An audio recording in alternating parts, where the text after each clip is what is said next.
Nesta aula vamos abordar a questão da estrutura da introdução. Como que eu monto a introdução? Que ideias eu coloco? Qual que é a sequência? Como que eu faço isso? Tem regrinha? Não, não tem regrinha.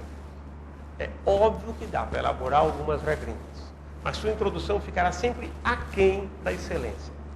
Você tem que entender como é feita a argumentação na introdução, e aí você cria uma boa argumentação. Tem trabalhos que você, por acaso, começa a ler a introdução de curioso, a hora que você vê, você leu ela inteira. Né? Porque o indivíduo sabe conduzir o papo, ele sabe conduzir a argumentação. É isso que precisa. Óbvio que, como é uma matéria criativa, é difícil trazer ela dentro de uma coisa fechada, dentro de regras estabelecidas. Apesar disso, eu vou mostrar algumas sequências para vocês, mas tentando evidenciar o quanto você tem que entender qual é o elemento da argumentação e criar em cima disso. Certo? Então vamos ver o seguinte. Primeiro, introdução e justificativa não são tópicos diferentes. Aproveito para pedir para os organizadores aí, né, que determinam como devem ser feitos os projetos, essas coisas e tal. Quando coloca introdução num canto, justificativa no outro, estão ensinando errado. O aluno já está achando que são coisas diferentes. Aí na introdução ele começa a falar tudo que ele leu na literatura, vai jogando um monte de coisa lá. Justificativa ele faz de fato uma introdução enxuta e apresenta. Então veja, se nós queremos que o Brasil melhore a qualidade científica das suas pesquisas, nós temos que ensinar os nossos alunos com propriedade. Nós temos que ensiná-los visando a lógica do fenômeno e não as regrinhas. E as agências de fomento podem contribuir com isso, pedindo formatos adequados. Não é? Eu lembro que antigamente a FAPESP pedia um projeto de pesquisa sem estabelecer normas e detalhes. Falava, faça um projeto de pesquisa que seja possível de ser examinado pela assessoria científica. E as pessoas faziam. Hoje não sei o que está acontecendo. Mas enfim, vamos lá. Então, cuidado com isso daqui. Vamos imaginar que o nosso objetivo da pesquisa foi estudar a relação entre essas duas variáveis. Eu estou usando aqui estresse, porque é um termo conhecido por muita gente, independente de área, e ingestão do alimento, que também é um termo conhecido por muita gente.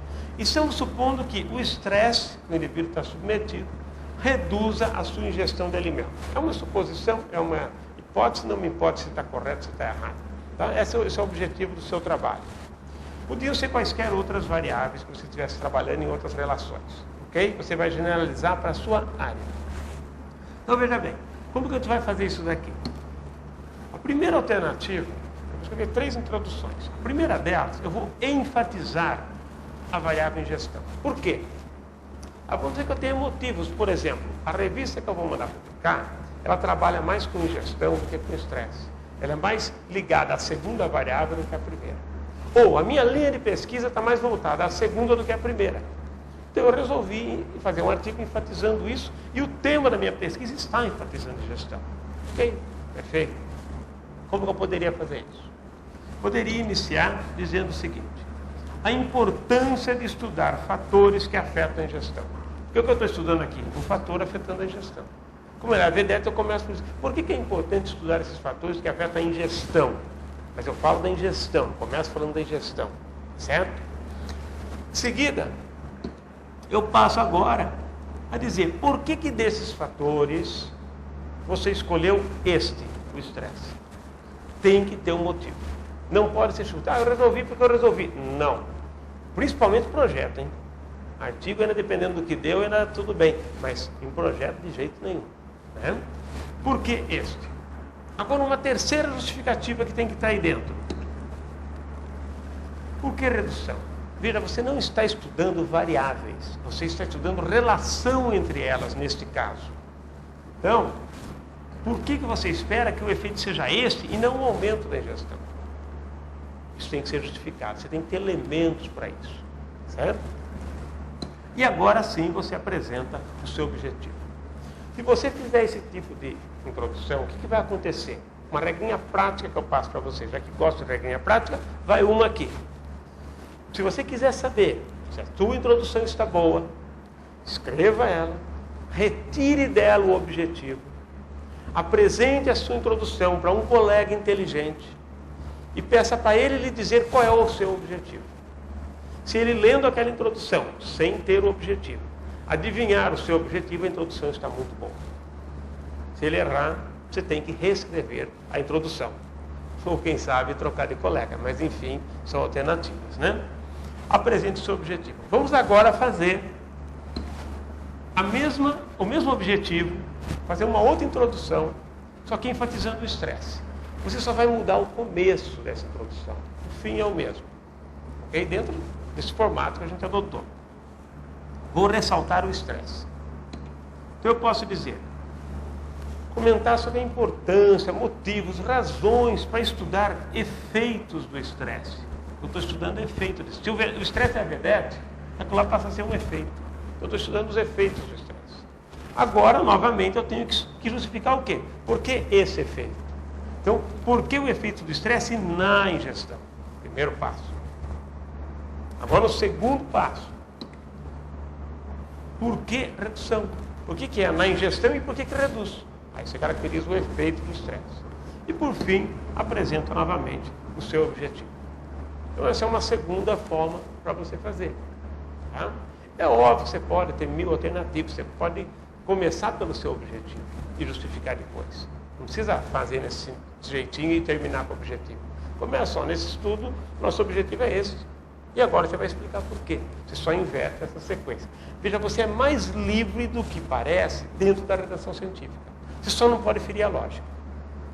Então, quando a coisa fica presa em regrinhas, eu desconfio. É gente que não sabe fazer.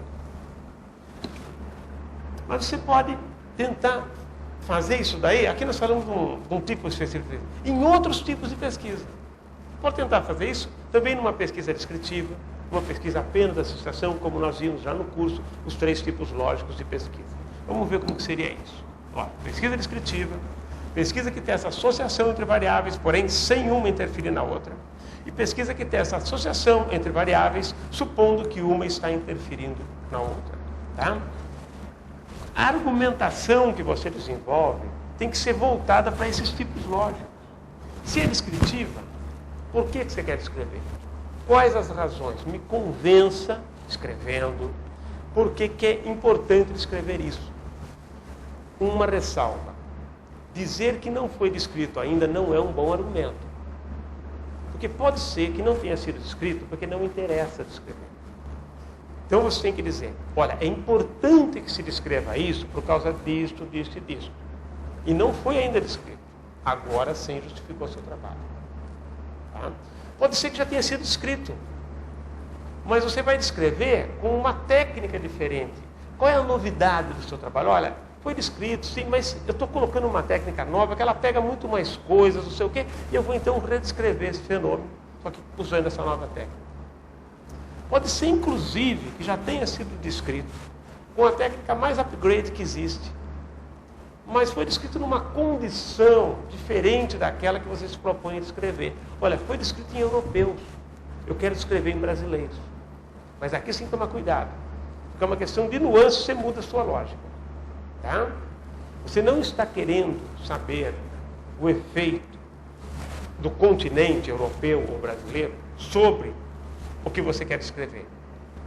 Então você não vai comparar europeus com brasileiros. Você está usando apenas no contexto da descoberta, da sua argumentação, da introdução, está usando o fato de ter sido escrito nos europeus, que é importante por causa disso, mas aqui não se sabe. Você quer descrever aqui, você não vai comparar. Tá? Se for comparar, sua pesquisa não é uma pesquisa descritiva. Ela passa a ser uma pesquisa de interferência. Então, cuidado com esses nuances. Saiba exatamente o que você quer. Uma pesquisa de associação. Olha, eu quero estudar se existe associação entre este hormônio e aquele outro hormônio. Você não está dizendo que um interfere no outro. Mas por que você supõe isso? Ou eu quero estudar a associação entre o quanto eu conheço de inglês e o quanto é boa a qualidade da minha pesquisa. Será que estão associados? É óbvio que não é interferência. É óbvio que estudando inglês você não publica bem. Tá? A publicação boa vem de outra razão.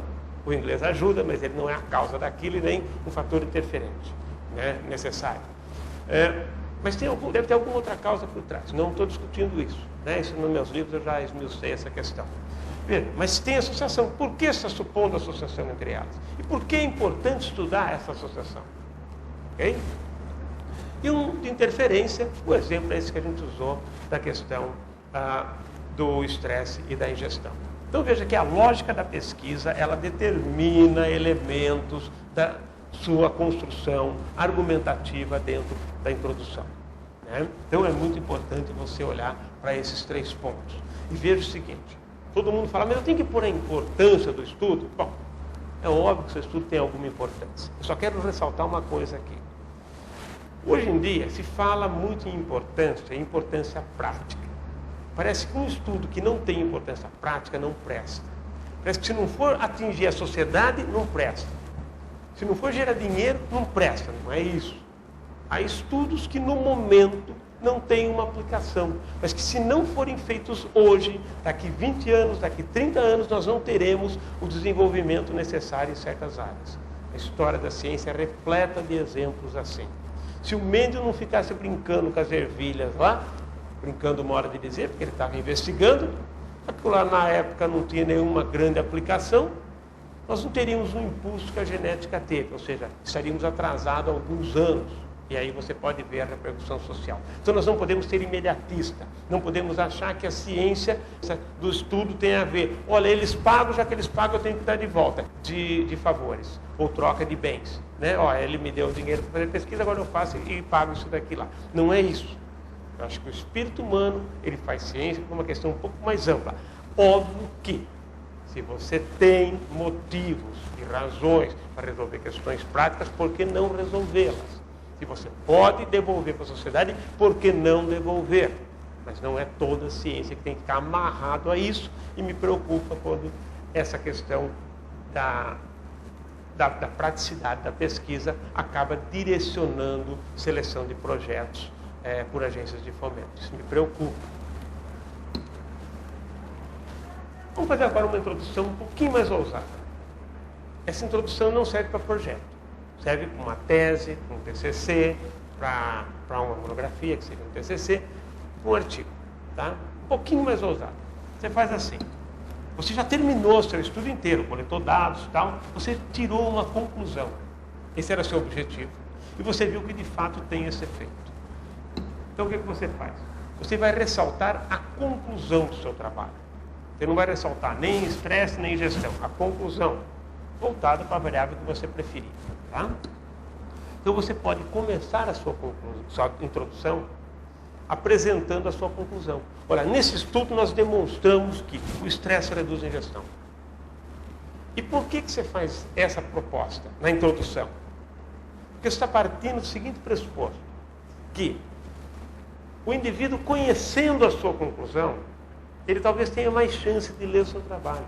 Hoje em dia não dá tempo de ver uma pergunta e falar, o que será que deu? Eu vou ler. Tem muita coisa para ler. Hoje as pessoas preferem ler textos que elas sabem onde elas vão chegar. Então diga de cara, se você tem uma matéria boa na mão, uma conclusão boa na mão, por que você tem que esconder para entregar lá no fim? Já mostra de cara, olha, nesse trabalho vocês vão encontrar isto. E a pessoa vai ler o trabalho, porque ela quer saber como você obteve isso. Será que ela concorda com a forma como você obteve isso? É para isso que o cientista vai ler seu trabalho. Então você pode muito bem começar a conclusão já mostrando a grande vedete.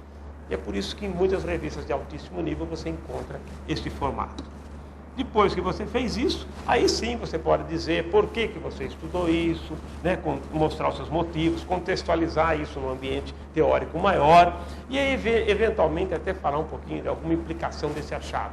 Tudo isso na introdução, certo? Depois entra o trabalho para demonstrar como isso foi obtido.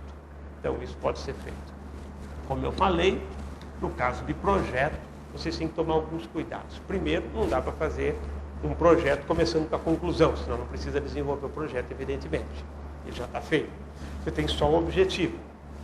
Se você fizer uma introdução, da forma como eu falei, que para o artigo, para a tese, para o TCC, deve ser extremamente enxuta, tá? Lógico que com tese e TCC você vai ter problema. Mas com um artigo internacional você não vai ter problema. Extremamente enxuto. Está perfeito.